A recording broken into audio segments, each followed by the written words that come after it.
Guys, welcome back to my YouTube channel. আশা করি আপনারা খুব খুব খুব ভালো আছেন। আমিও ভালো আছি। আর যেহেতু আমি কালকে ভিডিও দেইনি, কালকে আমার শরীরটা অনেক অনেক অনেক খারাপ ছিল। আর আজকেও আমি লেটে উঠেছি। কালকে তো আমি তাড়াতাড়ি উঠে গেছিলাম, বাট আজকে লেটে উঠেছি ঘুম থেকে। কেন শরীরটা খুব ভীষণ ভীষণ খারাপ, আমার একদম ভালো লাগছে না। শরীরটা অতিরিক্ত খারাপ, সর্দি কাশি জ্বর, তার জন্য রাত্রেবেলা ঘুমাতে পারি না। আর রাত্রেবেলা হলে জানো তো যে কোনো অসুখ হোক বেড়ে যায়। যেরকম কি খাসি জ্বর সর্দিটা একদম, নাকটা কালকে রাত্রে পুরো একদম বন্ধ হয়ে গেছিলো। কাশতে কাশতে কাশতে কাশতে বুকে ব্যথা শুরু হয়ে গেছে। তো মা ভোগ দিয়ে দিয়েছে, ঠাকুরকে ভোগ নিবেদন করে দিয়েছে। আর ঠাকুর সেবা শেষ, অন্নপ্রসাদ খেতে যাব।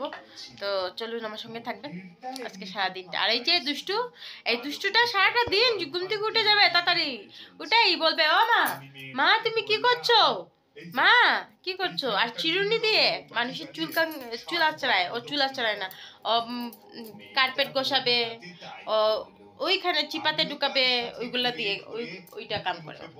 অত বদমাশ হয়েছে এটা। আজকে ঠাকুর সেবা দেওয়া হয়ে গেছে। ঠাকুর সেবাতে আজকে দেওয়া হয়েছে ঠাকুরকে আলু ভাজা আর পনির তরকারি রান্না করে দেওয়া হয়েছে। আর এই যে আমার গোপুসোনা, দেখতেই পাচ্ছ গোপুসোনা। গোপুসোনাকে আমি একটু জুম করে দেখাচ্ছি। এটা তো মাদের ঘরের গোপুসোনা, আবার আমার ঘরেও আছে একটা গোপুসোনা।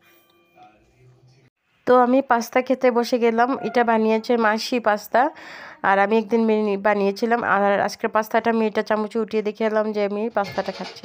আর ওই যে আমার দুষ্টু বুড়াটা এসে ও ডান্স করা শুরু করে দিয়েছে, গণপতি বাবা বলতে। ও ডান্স করতে করতে করতে এত ডান্স করছে, ও সন্ধ্যার থেকে একদম ডান্স করছে। তারপরে ওই যে আপনাদেরকে টিভি দেখিয়ে দিলাম, টিভিতে বসে বসে ও ডান্স দেখে দেখে ডান্স করছে। আর মা রান্না করে নিয়েছে। এটা হলো আজ পনির তরকারি, আজকে নিরামিষ তো, তাই একটু পনির দিয়ে তরকারি বানিয়ে নিল। তারপরে আমার এটা ইয়াদের জন্য, মানে আর কি মনে রাখার জন্য ভাইদেরকে একটু ভিডিও করে নিলাম। ওরা খেতে বসেছে। আর যে আমার ছোটো ভাই, ও ক্যামেরাটা বন্ধ করে দিয়েছে, তারপরে রাগ করে ও খেতে বসে গেছে, বলেছে আমাকে মোবাইলে দেখাতে না। তো দেখতে পাচ্ছি আমি এখন ঘুমাবো, তো তার জন্য আমি বিছানাটা ঠিক করে নিয়েছি। আর যেহেতু আমার কয়েকদিন থেকে শরীরটা একদম ভালো না, একদম খারাপ, প্রচণ্ড খারাপ। আর গলা পুরো ব্যথা, যাকে বলে ব্যথা। আর আজকে আমার একটা সুখবর আছে, যেহেতু সুখবরটা হলো গিয়ে, আর টাইটেল আর থাম্বনেল দেখে তো বুঝিয়ে গেছো যে সুখবরটা কি। সুখবর হলো গিয়ে আজকে আমার বেস্টির সাথে আমি কথা বলেছি। বেস্টি এসেছে আমার ঘরে ওর বেবিকে নিয়ে। তো আমি ওইটাই খুশিতে বলছি যে এটা আমার সুখবর।